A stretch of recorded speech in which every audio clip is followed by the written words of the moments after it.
We're going to hit them extremely hard over the next 2 to 3 weeks. ইরানের সামরিক বাহিনীর সক্ষমতা নিয়ে যুক্তরাষ্ট্র ও ইসরায়েলের ধারণা অসম্পূর্ণ বলে জানিয়েছে দেশটির সেনাবাহিনীর খাতাম আল আনবিয়া সেন্ট্রাল কমান্ড সদর দপ্তর। বৃহস্পতিবার এক বিবৃতিতে সেন্ট্রাল কমান্ড বলেছে, শত্রুরা আত্মসমর্পণ না করা পর্যন্ত যুদ্ধ চলবে।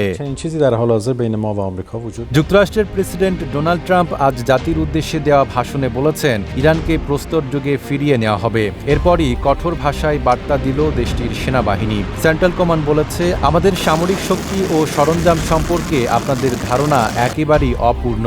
আমাদের বিশাল এবং কৌশলগত সক্ষমতা সম্পর্কে আপনাদের বিন্দুমাত্র জ্ঞান নেই।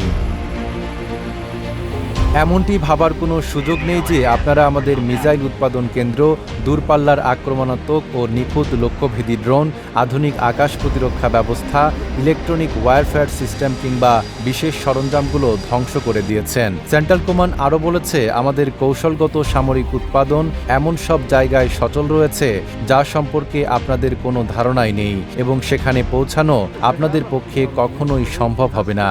72 ঘন্টা ময়েশ্চার লক সমৃদ্ধ লিলি বডি ওয়াশ, শিয়া বাটারের গুডনেস স্কিন রিপেয়ার করে রাখে সফট ও গ্লোয়িং। যুক্তরাষ্ট্র ও ইসরায়েল আত্মসমর্পণ না করা পর্যন্ত হামলা চলবে উল্লেখ করে ইরানি সেনাবাহিনীর সেন্ট্রাল কমান্ড আরও বলেছে, আরও বিচূর্ণকারী, বিস্তৃত এবং ধ্বংসাত্মক হামলা হবে যতক্ষণ না পর্যন্ত আপনারা স্থায়ী চূড়ান্ত আত্মসমর্পণ না করবেন।